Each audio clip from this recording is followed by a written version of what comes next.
Je bénirai l'Éternel en tout temps. Ses louanges seront toujours dans ma bouche. Oh, j'aime qu'on ait un problème. Et puis qu'elle est content comme ça. Ah, m'pas caché Dieu. Depuis m'commence li Bible moi chaque jour, m'senti charge problème moi yo sorti sous dôme. Oh. Si c'est comme ça, moi pour aller couvrir acheter un Bible. Dégagez au marché. Mais en attendant, ou qu'attendez radio télévision d'espoir? Radio Vision d'Espoir. Oh, moi t'attendais une annonce comme ça, oui. Mais qui ça a te dit? Lecture de la Bible en un an. Une émission qui vous accompagne à la découverte des trésors cachés de la parole de Dieu sur Radio Télévision d'Espoir.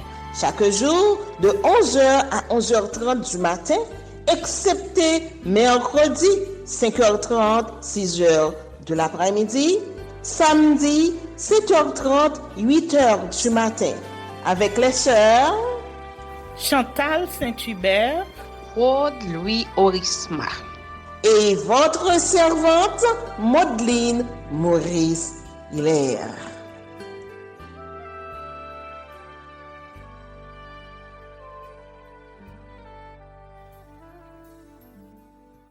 Saint-Esprit de Dieu, fais-nous la grâce de jouir de ta présence durant cette lecture qui enseigne, convainc, corrige, instruit et qui sauve. Au nom de Jésus. Amen.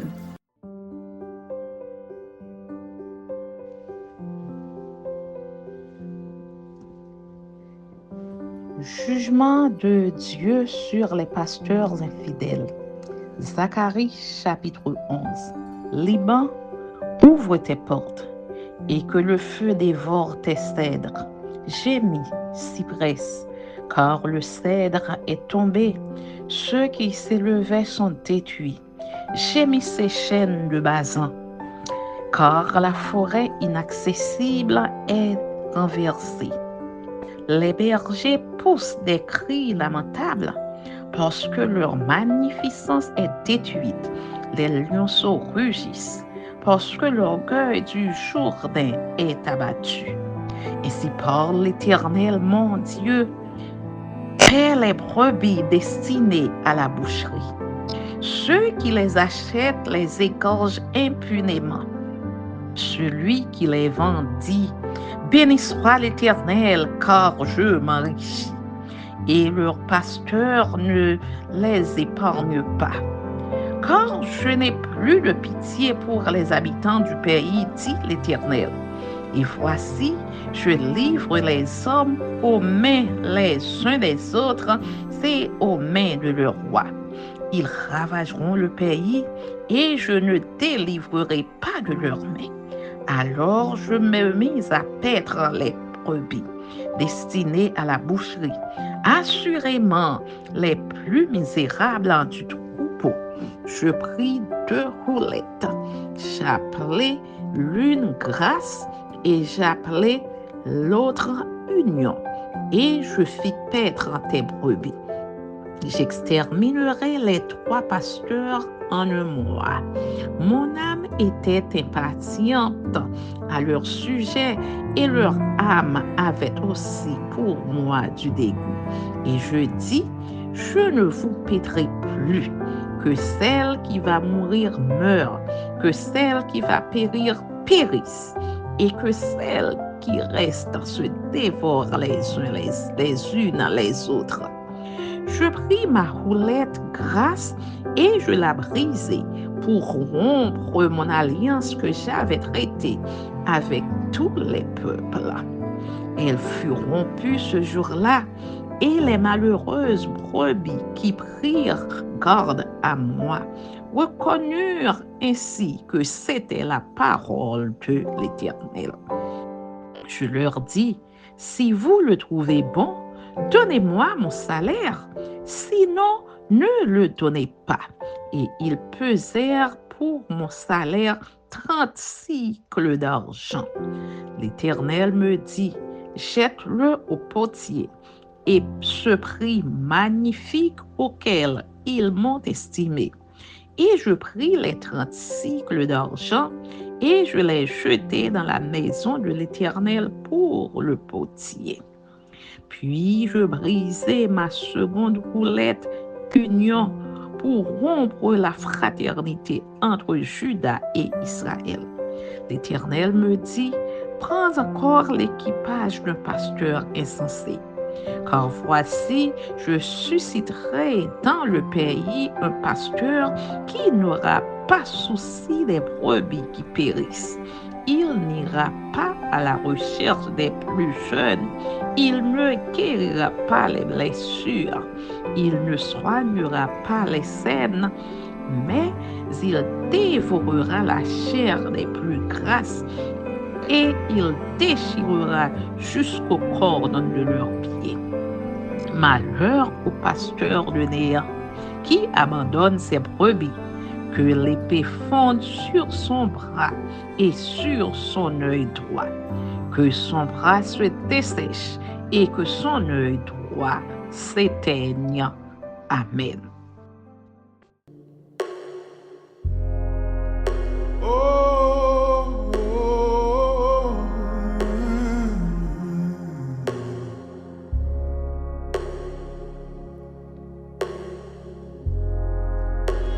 Seigneur, parlez, moi pour parler, tant qu'on qu'on voit pour moi, qui t'aime chercher, même j'ai qu'on petit tout qui perdu qui sait, qui t'aime Seigneur pour me guider, pied moun qui prend mauvais chemin, bon manger pour capable nourrir, moun qui grand goût acclame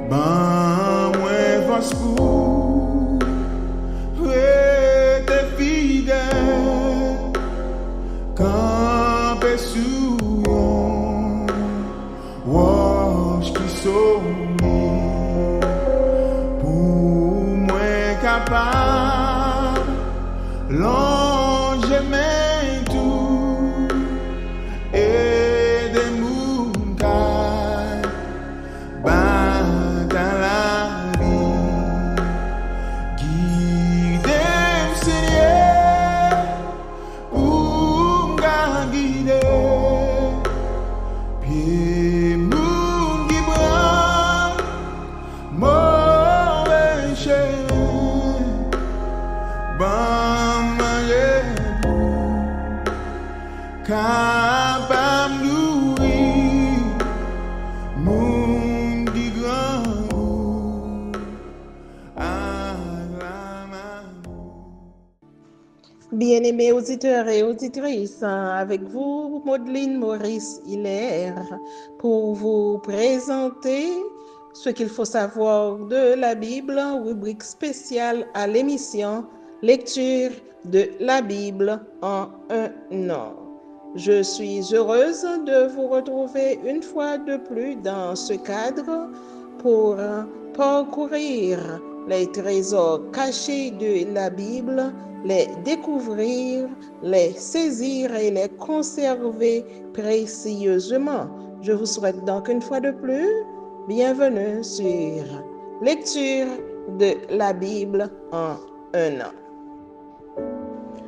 En fait, nous avons voyagé beaucoup au cours de ces dernières semaines, ces derniers mois de l'année, parcourant la Bible à la découverte des trésors cachés. Nous avons vu et saisi et nous approprié des trésors de l'Ancien Testament, de la Genèse jusqu'à Malachie. Si vous n'avez rien retenu jusqu'à présent, au moins, je suis sûre que vous êtes souvenu des livres de la Bible en ordre de la Genèse jusqu'à Malachie. C'est ce que nous allons faire aujourd'hui pour une bouchée double avant d'entrer dans le Nouveau Testament qui contient 27 livres. Mémorisons, essayons de mémoriser les livres de l'Ancien Testament. Récitons ensemble Genèse, Exode, Lévitique, Nombre, Deutéronome, Josué, Juge, Ruth, 1 Samuel, 2 Samuel, 1 roi, 2 rois, 1 chronique, 2 chroniques, Esdras, Néhémie, Esther, Job, Psaume, Proverbe, Ecclésiaste, Cantique des Cantiques, Ésaïe, Jérémie, Lamentation de Jérémie, Ézéchiel, Daniel, Osée, Joël, Amos, Abdias, Jonas, Michée, Nahum, Habakkuk, Sophonie, Agé, Zacharie et Malachie. Si vous avez retenu par cœur dans votre mémoire ces livres de la Bible, je vous félicite. Et si vous ne l'avez pas encore fait, si vous ne les avez pas dans votre mémoire, je vous encourage chaque jour à continuer à étudier les livres de la Bible parce que nous avons bouclé les livres de l'Ancien Testament. Nous vous avons donné le nombre de chapitres dans chacun de ces livres.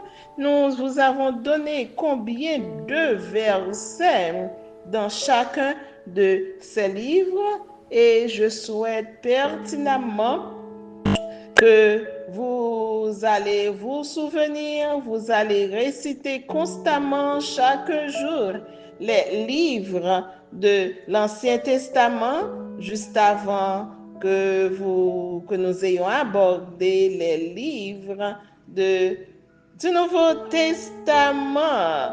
Vous savez que l'Ancien Testament contient combien de livres? 39 livres, 929 chapitres, 23 114 versets, 602 585 mots et 2 278 100 lettres.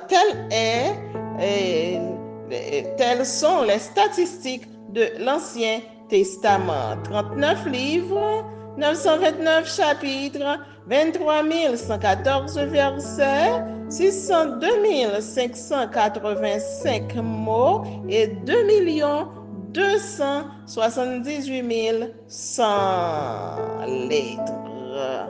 Et maintenant, aujourd'hui, nous allons abonder dans le Nouveau Testament. Oui, le Nouveau Testament qui contient 27 livres, 260 chapitres, 7957 versets, 180 552 mots et 838 380 lettres.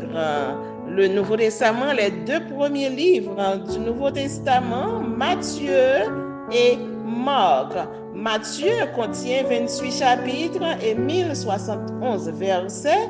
Marc, 16 chapitres, 680 versets.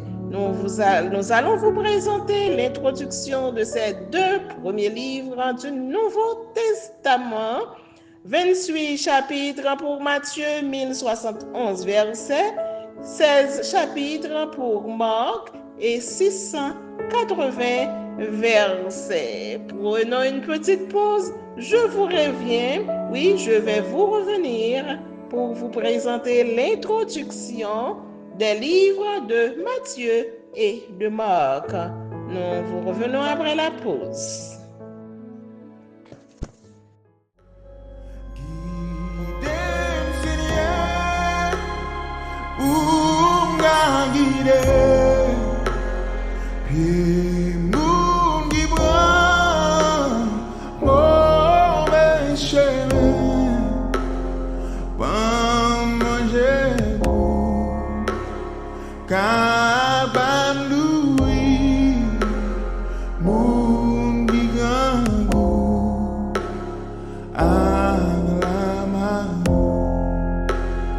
Seigneur, montre tout ça qui est bon pour moi montrer l'homme mon yo tout dirigé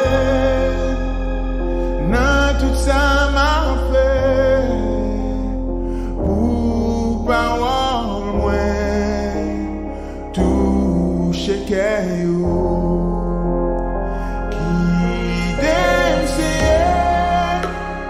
pour guider pied moun qui prend mauvais chemin bon manger pour capable louis moun qui grand agrama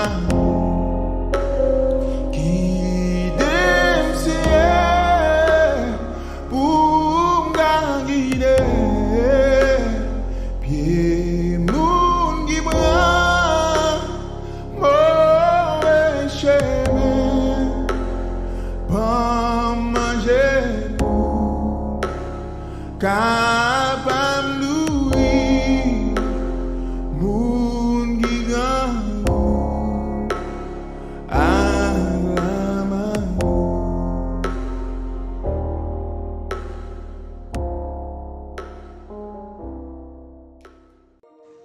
Introduction à l'Évangile selon Matthieu.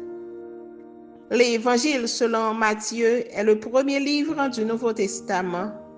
Cette place de choix se justifie du fait que, mieux que tous les autres, il présente Jésus, le personnage central de ce testament, comme celui qui réalise les promesses de l'Ancien Testament et l'espérance d'Israël. Matthieu présente Jésus-Christ comme le Messie, fils du roi David, Matthieu 1er verset 1 à 20, Matthieu 9 verset 27 et Matthieu 12 verset 23, donc celui qui, selon les promesses de l'Ancien Testament, vient sauver Israël. Jésus-Christ accomplit l'histoire d'Israël. Les trois premiers évangiles suivent un plan commun. À ce titre, l'Évangile selon Matthieu présente le ministère de Jésus d'abord en Galilée, puis hors de Galilée et enfin à Jérusalem avec les événements majeurs que sont sa mort et sa résurrection. Mais auparavant, il aborde sa naissance et son enfance. Voici du reste les articulations de cet évangile. Généalogie, naissance et enfance de Jésus-Christ, chapitre 1er, verset 1er jusqu'au chapitre 2, verset 23.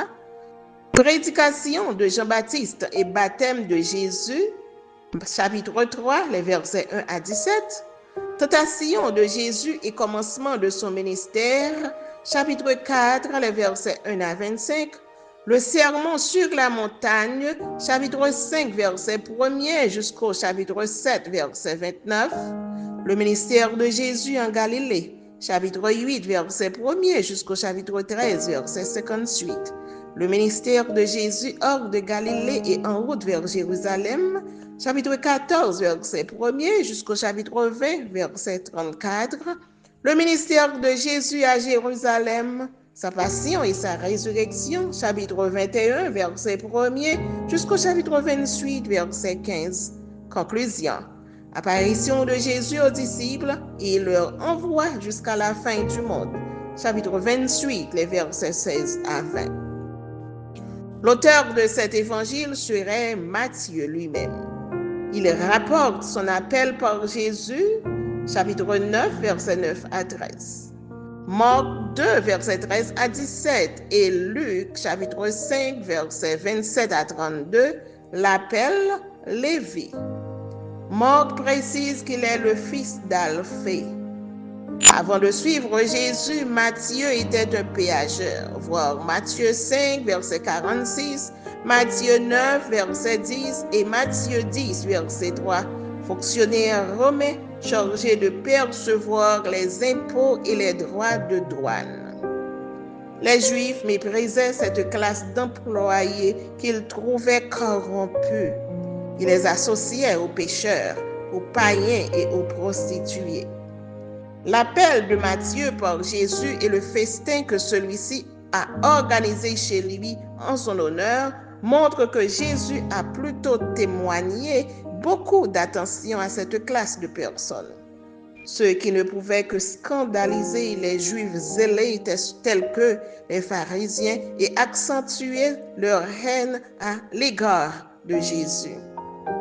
En écrivant son évangile, Matthieu s'adresse essentiellement aux Juifs sortis du judaïsme qui, comme lui, croyaient désormais que Jésus était véritablement le Christ, fils de David et fils de Dieu.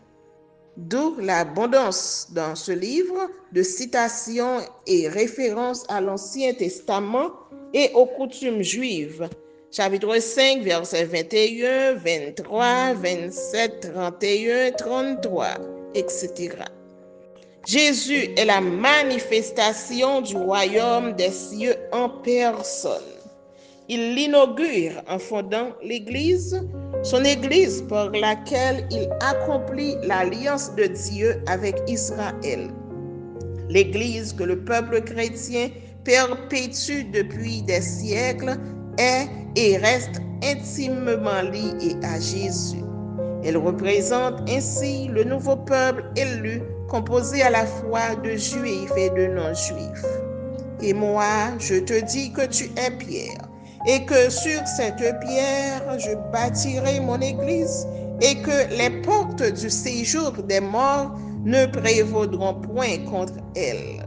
Chapitre 16, versets 17 et 18, voire aussi chapitre 18, verset 17.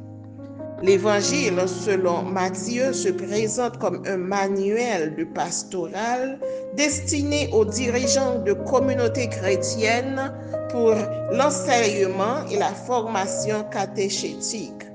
Ces procédés littéraires correspondent au modèle didactique des rabbins de l'époque de sa rédaction.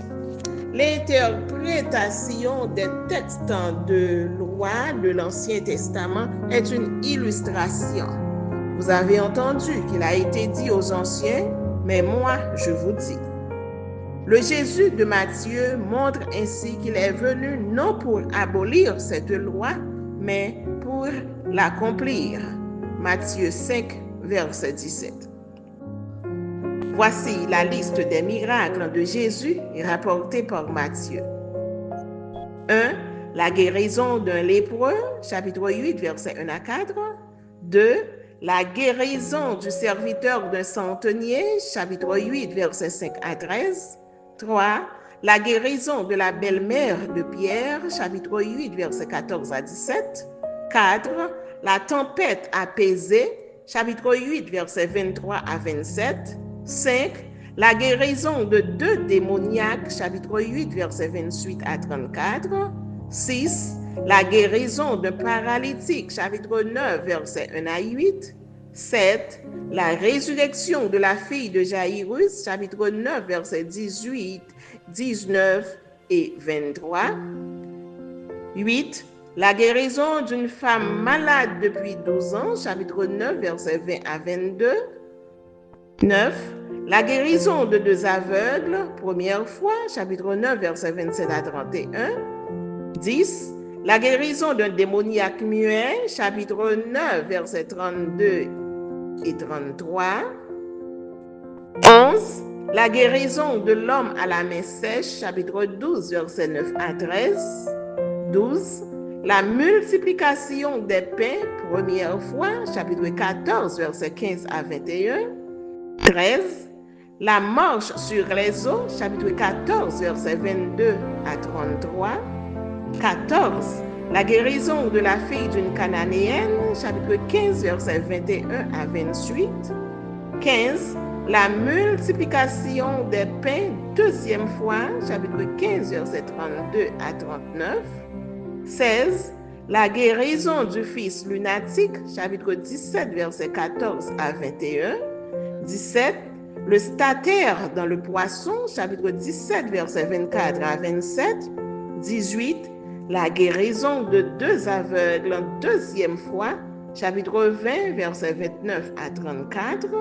19. Le figuier desséché, chapitre 21, les versets 17 à 22.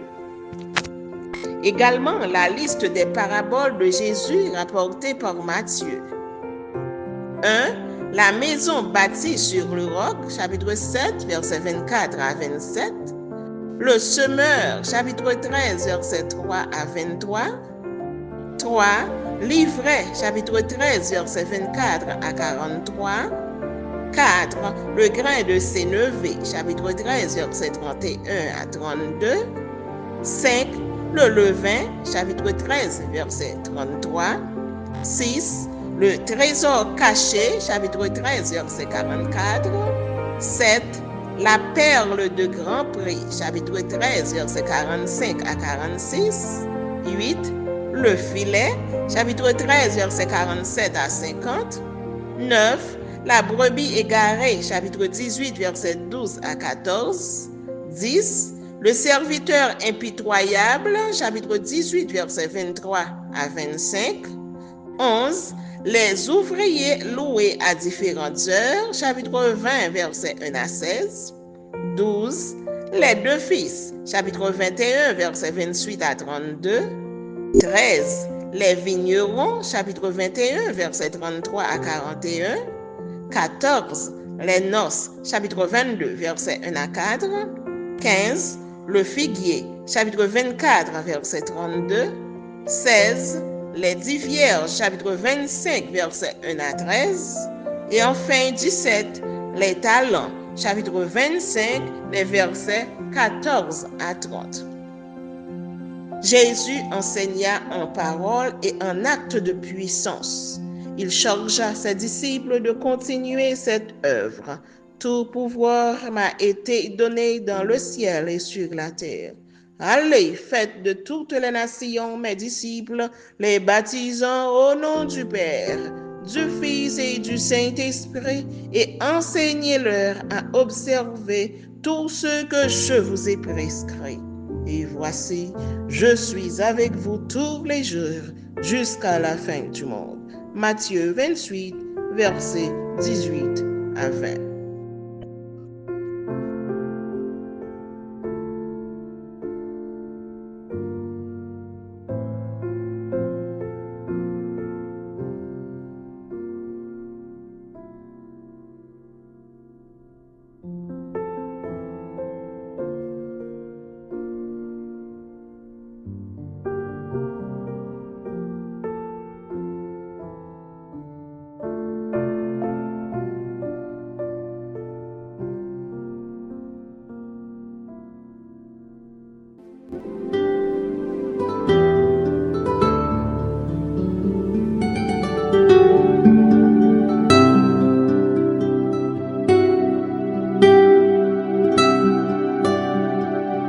Merci Seigneur de nous donner le discernement dans la lecture de ta parole, que nous y prêtions attention afin d'appliquer notre cœur à la sagesse.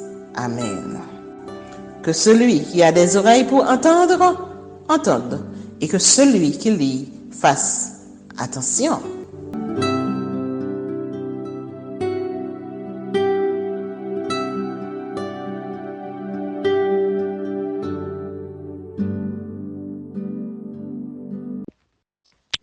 Introduction au livre de Nahum. Ce livre est intitulé Nahum, le consolé, celui qui est apaisé, satisfait ou vengé, du nom du prophète originaire d'El-Kosh, qui prononça par anticipation la chute de Ninive, capitale de l'Empire assyrien. Les Israélites étaient alors assujettis aux Assyriens. Le livre comporte 3 parties. La première partie introduit l'oracle sur Ninive. Dieu est puissant, il domine sur toute la création.